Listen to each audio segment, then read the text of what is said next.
Cultural shock is a trauma that you experience where you move into a culture different from your home culture.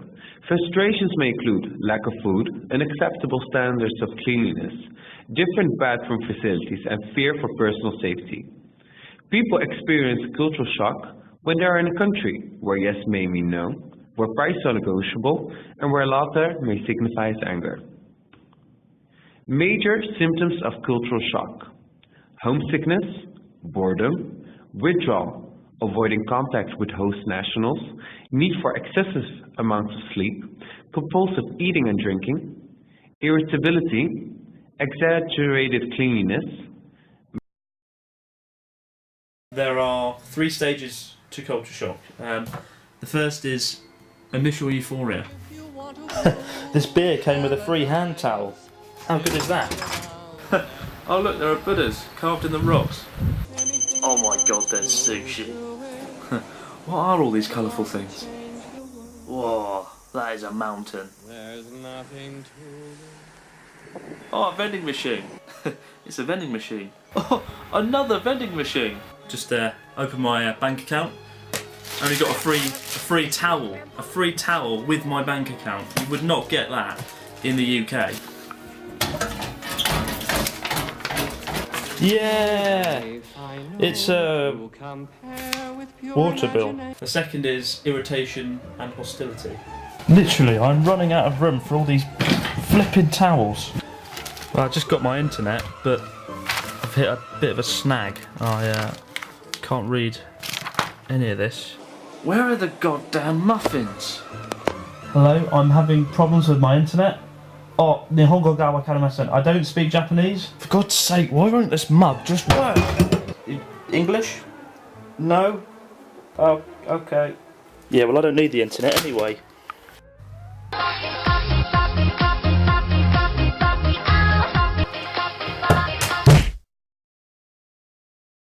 The third stage is gradual adjustment, and I think that's the stage I'm in now.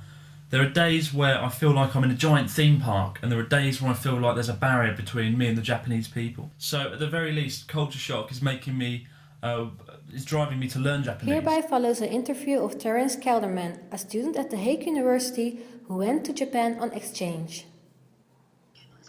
My name is Terence Kelderman. I go to the Hague University. I went to Japan on exchange last summer.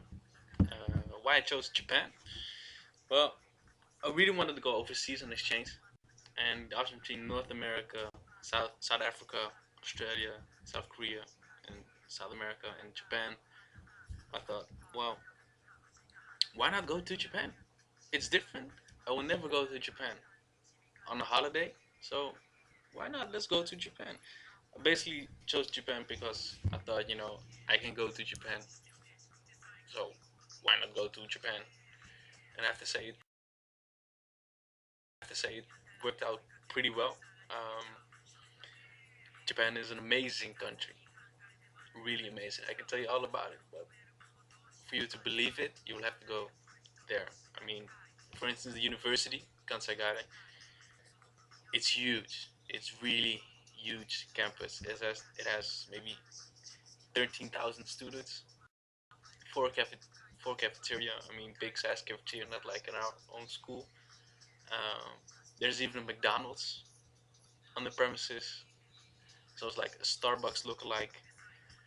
Um, yeah, it's crazy. I stayed in. You can When you go on exchange to Japan, you can choose between homestay or dormitory.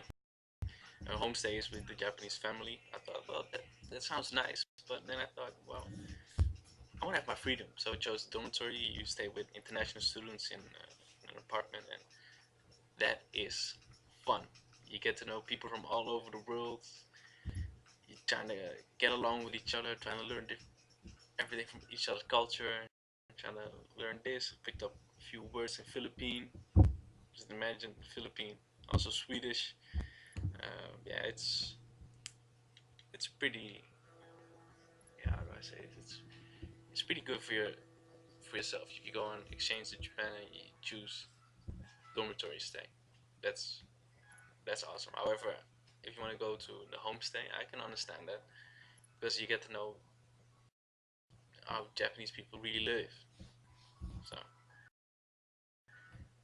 that's good. I met a lot of friends there, international friends of course, but also Japanese friends who I to this day still talk to. And Japanese people are awesome. They are truly awesome. They are so polite, so nice. It's amazing.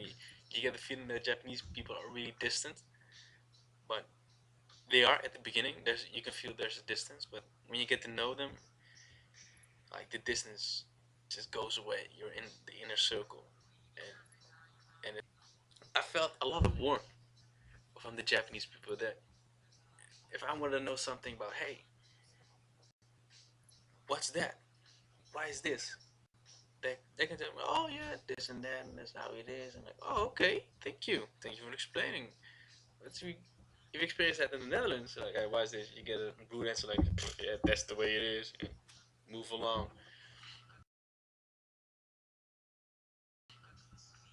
Like Japanese culture compared to Dutch culture, totally different.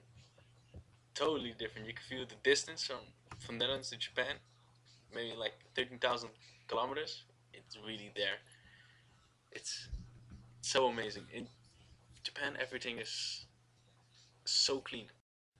On the street, everything is clean. It's so clean. And the people, as I said before, they're so nice and so polite that, I mean, compared to the public transport system from the Netherlands and Japan, yeah, I'm not gonna talk about the trains and they don't run and all that. I'm just gonna skip that because that's the worst, and Japan is the best in that. Because when the train arrives on the platform, you can see the several pictograms on the platform where the train actually stops, and the train stops there. Furthermore, people always queue up nicely when the first one who arrives there. People wait behind the person who arrived there first. Not like here, the Netherlands be like, "What? Go, go, go!" That's ridiculous.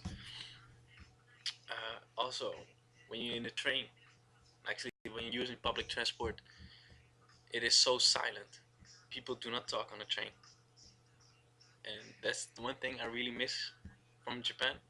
Because when I ride a train, it's so noisy. You also have the silent compartments in the train, but those things really work. They don't. They don't work. So that's that's one thing I really miss. Yeah, my biggest culture shock. I really didn't have a culture shock from Japan because I prepared myself really good. There was a course on school, international cultural communication, that tells you a little bit, but also read a lot of information on the internet. But the culture shock going back home, that was the biggest one. That was the biggest one. When I arrived here, I felt like, wow, what am I doing here? This is nothing like Japan. This is not what I'm used to. I don't feel at home even to this day. Uh, However, what things you should not do in Japan is walk on the street, drinking, and eating. You should not eat and walk. That's really unacceptable. You should either sit. You should either eat in a restaurant or a bar or something else. If you eat outside in the public, it's considered rude. And drinking on the street is also rude. Not only alcohol. There are loads of vending machines, but the thing is, when you buy a drink from the vending machine, you should drink it besides the vending machine. What else? Take off your shoes. You should always take off your shoes when you enter a restaurant or enter a house. If you don't do that, people will look at you like, "Hey, what is he doing?" You can learn a lot about Japanese culture. I mean, the Japanese are really persistent regarding school and their jobs. But Japan is a good exchange country because Japan is so different than anything you will ever encounter. Maybe my story is not as valuable information, but my advice to you is go visit Japan. And therefore, I'm going to say, Nippon Banzai!